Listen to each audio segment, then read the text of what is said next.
Hi friends, once again welcome back to EduTutor. IGNOU യൂണിവേഴ്സിറ്റിയുടെ MEG 14 ഇവിടെ part 6 ആണ് ഞാനിവിടെ ഡിസ്കസ് ചെയ്തുകൊണ്ടിരിക്കുന്നത്. അപ്പോൾ ഓൾറെഡി നിങ്ങൾ കുറേ അധികം ക്വസ്റ്റ്യൻസ് പഠിച്ചു കഴിഞ്ഞിട്ടുണ്ടാകും, ഇമ്പോർട്ടൻ്റ് ആയിട്ടുള്ള ക്വസ്റ്റ്യൻസ് എന്ന് വിശ്വസിക്കുകയാണ്. അപ്പോൾ ജൂൺ 2022 ക്വസ്റ്റ്യൻ പേപ്പർ ആണ് നമ്മൾ പഠിച്ചുകൊണ്ടിരിക്കുന്നത്. അതിൽ വളരെ ഇമ്പോർട്ടൻ്റ് ആയിട്ടുള്ള ഒരു ക്വസ്റ്റ്യൻ ആണ് ദ കോംപ്രമൈസ്. അപ്പോൾ ഇതിൽ സമ്മറി അതുപോലെ തന്നെ ഒരു ക്വസ്റ്റ്യൻ്റെ ആൻസറും നൽകുന്നുണ്ട്. ജൂൺ 2022 ക്വസ്റ്റ്യൻ പേപ്പർ പ്രകാരം ഇതൊരു ഓപ്ഷണൽ ആയിട്ടുള്ള ക്വസ്റ്റ്യൻ ആയിട്ടാണ് വന്നിട്ടുള്ളത്. Comment on the style of the story the empty chest അഥവാ discuss Vijaydan Detha's art of story telling in the story the compromise. The empty chest നമ്മൾ കഴിഞ്ഞ ക്ലാസ്സിൽ ഓൾറെഡി പഠിച്ചതാണ്. ദ കോംപ്രമൈസ് ആണ് ഇപ്പോൾ നമ്മൾ പഠിക്കുന്നത്. ഇതിൽ ഏതെങ്കിലും ഒരു ക്വസ്റ്റ്യൻ പഠിച്ചാൽ മതിയോ എന്ന് ചോദിച്ചു കഴിഞ്ഞാൽ പോരാ, രണ്ടും പഠിക്കണം. കാരണം എല്ലാ ക്വസ്റ്റ്യൻ പേപ്പറിലും ഇത് ഓപ്ഷൻ ആയിരിക്കില്ല വരിക. അപ്പോൾ രണ്ടും ഇമ്പോർട്ടൻ്റ് ആണ്. ഓക്കെ, ഇനി ഒട്ടും പറ്റില്ല എന്ന് വെച്ച് കഴിഞ്ഞാൽ ഏതെങ്കിലും ഒരു ക്വസ്റ്റ്യൻ എങ്കിലും മസ്റ്റായിട്ട് പഠിക്കണം കേട്ടോ. Summary of the compromise.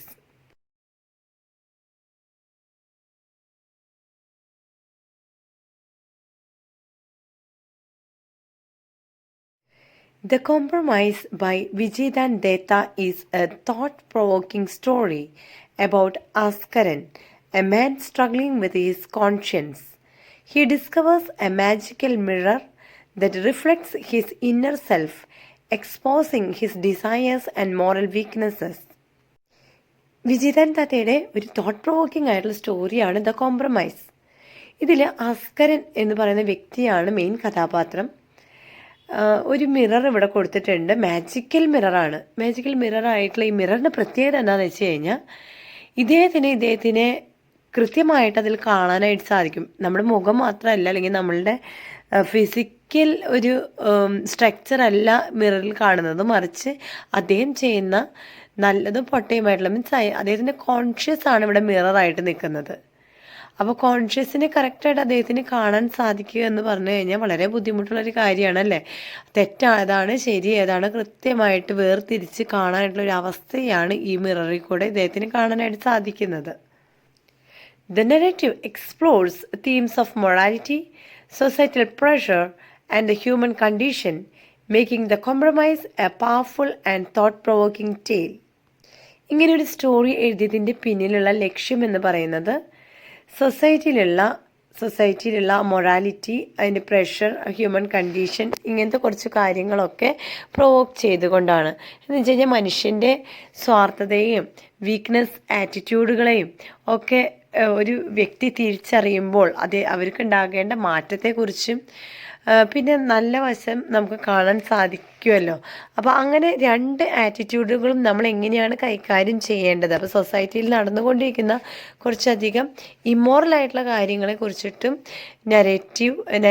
Narrator ഇവിടെ അവതരിപ്പിക്കുന്നുണ്ട്. നമുക്ക് വരുന്ന ക്വസ്റ്റ്യൻ ഇങ്ങനെയാണ്: discuss Vijayan Detha's art of story telling in the story the compromise.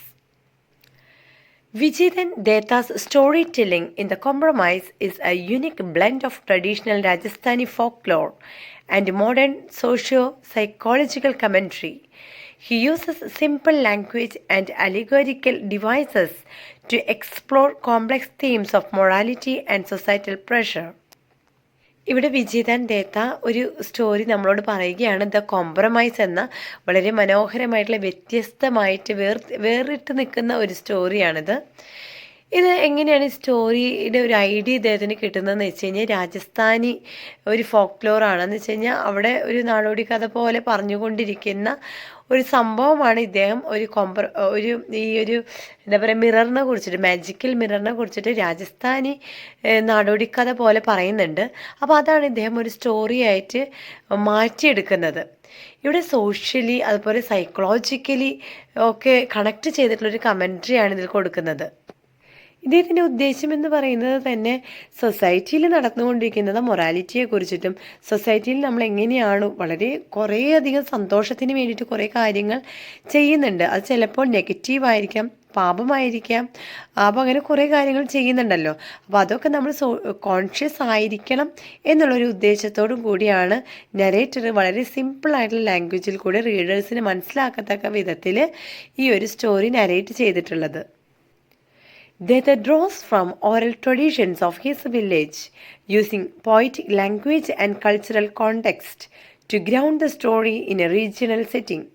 He reworks these traditional forms to address contemporary issues like corruption and materialism, making the narrative both timeless and relevant.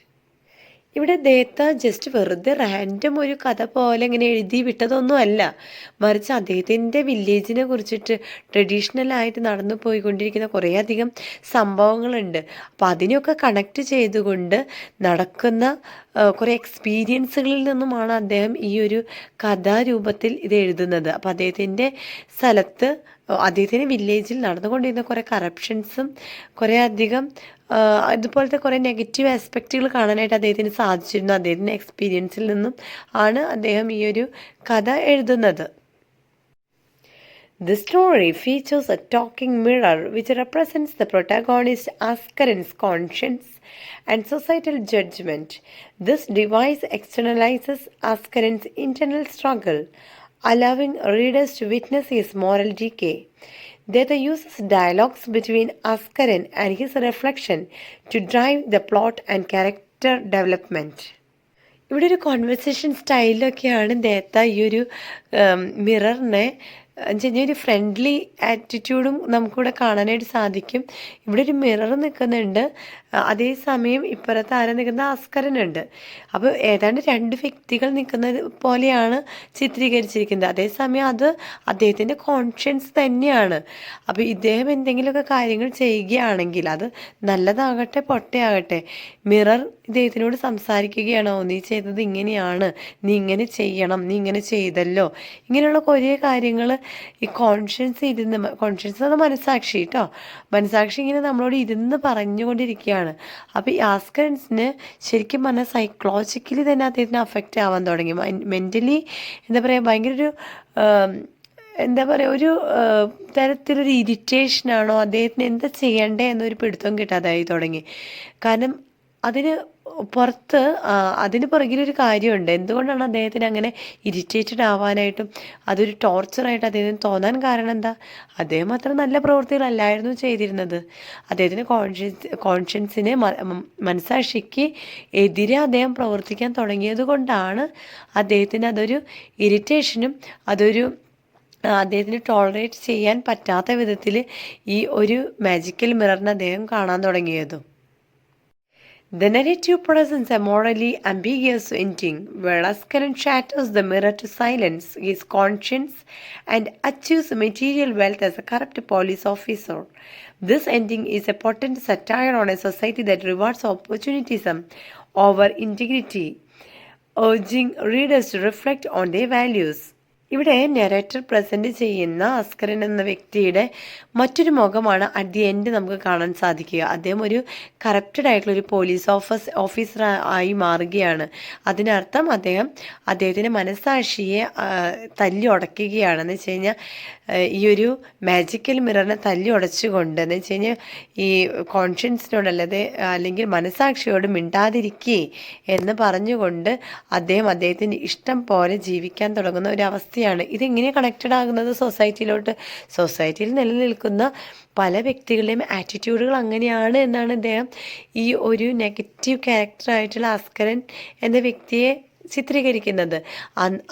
അദ്ദേഹം narrator അന്ന് ജീവിച്ചിരുന്ന ആ കാലഘട്ടത്തിൽ ധാരാളം വ്യക്തികളുണ്ടായിരുന്നു ഇതുപോലെ corrupted ആയിട്ടുള്ള ആൾക്കാർ. അപ്പോൾ ഇവരൊക്കെ മനസാക്ഷിയെ മറന്നുകൊണ്ടായിരുന്നു ജീവിച്ചിരുന്നത് എന്നാണ് ഈ ഒരു സ്റ്റോറിയിൽ കൂടെ നമുക്ക് മനസ്സിലാക്കാനായിട്ട് സാധിക്കുന്നത്. Deta's storytelling is both accessible and profound, making The Compromise a powerful narrative that critiques societal norms and morality. അങ്ങനെ ദേത്തയുടെ ഈ ഒരു സ്റ്റോറി ദ കോംപ്രമൈസ്, അതിൻ്റെ മെയിൻ തീം എന്ന് പറയുന്നത് സൊസൈറ്റിയിൽ നടന്നുകൊണ്ടിരിക്കുന്ന സൊസൈറ്റിയിൽ നടന്നുകൊണ്ടിരിക്കുന്ന തെറ്റായ കാര്യങ്ങളെ ചൂണ്ടിക്കാണിക്കാൻ വേണ്ടി മാത്രമാണ് ദേത്ത ഇങ്ങനെ ഒരു സ്റ്റോറി എഴുതിയത്. ഓക്കെ, ക്ലിയർ ആയില്ലേ? ഓക്കെ, അപ്പോൾ ഇത്രയേ ഉള്ളൂ നമ്മളുടെ ഈ ഒരു സ്റ്റോറി. എൻ്റെ വീഡിയോ ഇഷ്ടപ്പെടുകയാണെങ്കിൽ ലൈക്ക് ചെയ്യാൻ മറക്കരുത് കേട്ടോ. ആരും ലൈക്ക് ചെയ്യുന്നതായിട്ട് കാണുന്നില്ല. ഓക്കെ, ഇഷ്ടപ്പെടുകയാണെങ്കിൽ ലൈക്ക് ചെയ്താൽ മതി. Okay, so thank you for watching. ഇനിയും ഇതുപോലത്തെ വീഡിയോസ് വേണമെങ്കിൽ വീഡിയോ ഉപകാരപ്പെട്ടെങ്കിൽ കൂടി സബ്സ്ക്രൈബ് ചെയ്യാൻ മറക്കരുത്. അതുപോലെ ബെല്ലൈക്കൺ എനേബിൾ ചെയ്യുകയാണെങ്കിൽ നിങ്ങൾക്ക് ഇനിയും എൻ്റെ വീഡിയോസ് ഞാൻ ഇടുമ്പോൾ അപ്പോൾ തന്നെ നിങ്ങൾക്ക് ലഭിക്കുന്നതായിരിക്കും. Okay, so thank you for watching the video. Will meet you with the next video. Bye then, take care and good by.